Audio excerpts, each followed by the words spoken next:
Realizamos o experimento do sistema massa-mola no meio amortecido e no meio superamortecido.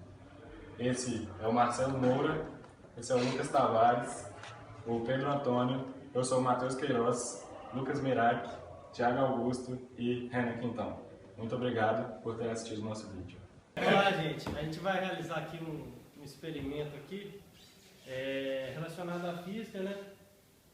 Primeiramente, gostaria de apresentar aqui o que a gente vai fazer. Bom, a gente vai realizar aqui um experimento de sistema massa-mola.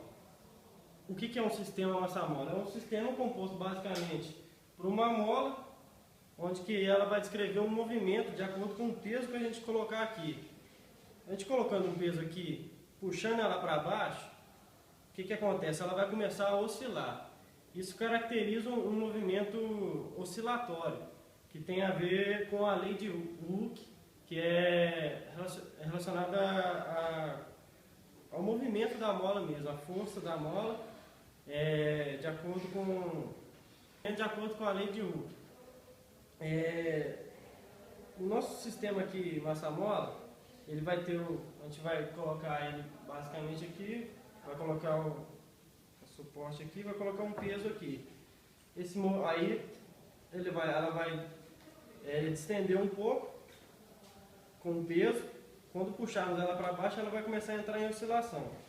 Isso vai ser um movimento amortecido. O que é um movimento amortecido? É um movimento que ele, de acordo com o tempo, uma hora ele vai parar.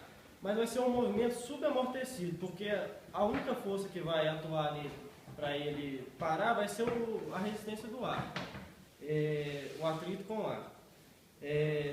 Depois a gente vai tentar achar um meio aí em que vai ser um meio superamortecido, ou seja, a mola não vai conseguir entrar em oscilação devido ao atrito que ela vai ter com o meio.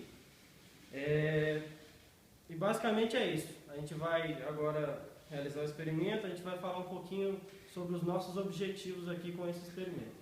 Tá, galera, agora o intuito desse experimento basicamente é, a partir de dados obtidos experimentalmente com o sistema massa-mola no meio subamortecido do ar, explicar qual vai ser o movimento da mola a partir de uma equação que a gente vai obter em função do tempo. E essa equação é m vezes a derivada da segunda de x mais beta, que é o coeficiente de amortecimento do ar, vezes x, que no caso é o deslocamento, mais a constante da mola vezes x. Para realizar esse experimento, nós vamos utilizar os seguintes materiais: 3 massas mais uma haste para suportar as massas. Esse sistema com as 3 massas mais a haste vai totalizar uma massa de 150 gramas. Vamos utilizar também uma mola, uma régua e um becker contendo a glicerina. E um suporte para colocarmos todo o sistema nele. Além disso, vamos utilizar também uma régua graduada. Para realizar esse experimento, nós vamos colocar esses materiais com a seguinte disposição, a seguinte montagem. Colocar a mola aqui no suporte, a régua atrás, de forma que vai deixar propício para a gente medir a deformação da mola, a haste logo abaixo da mola e as massas, os nossos pesos aqui na nossa haste. Primeiro passo aqui, nós vamos descrever o experimento então. Primeiro nós vamos determinar a constante de elasticidade da mola. Para isso, nós vamos calcular o comprimento normal dessa mola, que é o comprimento sem ela ter algum tipo de esforço, normal mesmo, sem nenhum fora do sistema.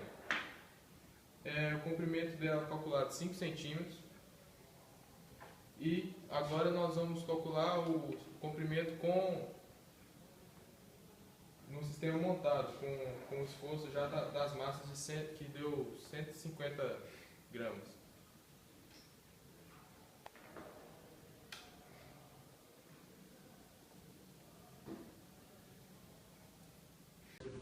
depois de nós montarmos esse sistema, nós vamos medir o comprimento na posição de equilíbrio, 10,5. que é 10,5 centímetros. A relação para achar essa constante de elasticidade entre a força e o deslocamento, que o deslocamento vai ser o comprimento inicial, o comprimento normal, como a gente ouviu falar, de 5 centímetros, e subtraído do comprimento no ponto de equilíbrio. Agora nós vamos jogar na equação força, que é igual a constante de elasticidade vezes esse deslocamento, e nós vamos obter o valor da constante. Então nós vamos distender 4 centímetros. Aqui ela está dando 10,5, vai para 14,5.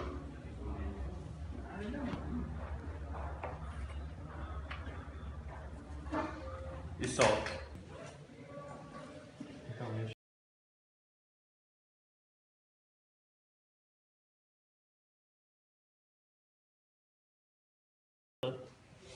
Já foi.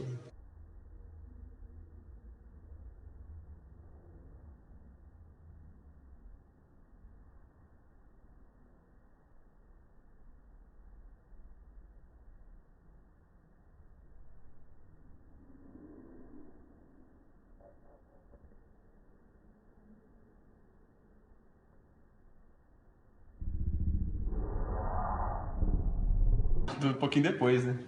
Não ficou legal. Então, como vocês acabaram de ver, nessa segunda parte nós conseguimos pegar o tempo de oscilação para a mola. Porque nós colocamos o cronômetro aqui do lado e acionamos a primeira letra. Com isso, nós conseguimos o tempo de 3 oscilações e dividimos por 3. Porque assim nós conseguimos o tempo de uma. E como vocês conseguem observar aqui, isso aqui está meio sugamortecido. É porque a única força que faz uma força de amortecimento sobre o sistema é o ar. Que dá para perceber que a partir que o tempo vai passando, as oscilações vão acabando cada vez mais. Já na segunda parte do trabalho, que nós vamos fazer agora, nós iremos usar um meio superamortecido. Nesse caso, nós iremos usar a glicerina. E o que nós esperamos que aconteça é que, quando nós colocarmos o peso dentro desse meio e soltarmos, ele não irá entrar em oscilação, que nós iremos ver a seguir se vai dar certo ou não. Vamos montar aqui agora.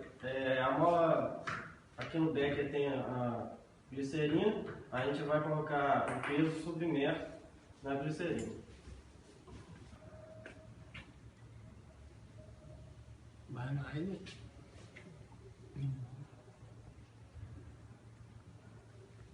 Aí, como pode ver, a massa está submersa na glicerina. A gente vai medir aqui qual que é a distensão da mola aqui no ponto de equilíbrio. A gente encontrou aqui mais ou menos 12,5 centímetros. E aí a gente vai distender ela. Vamos ver aqui. 2 centímetros, será que dá? Não é de 2 centímetros, tem que ser 14,5.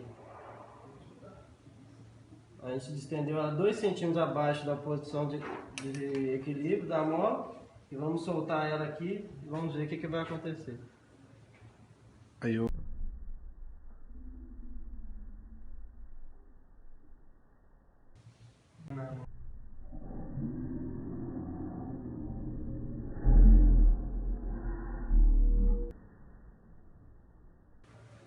Então, galera, esse foi o nosso trabalho. Como vocês puderam ver, a gente conseguiu comprovar que a glicerina é um meio super amortecido, uma vez que a nossa mola não conseguiu desenvolver um movimento oscilatório. A gente puxou e ela não conseguiu entrar em movimento, ela parou logo em seguida, descrevendo um movimento mais ou menos igual a este.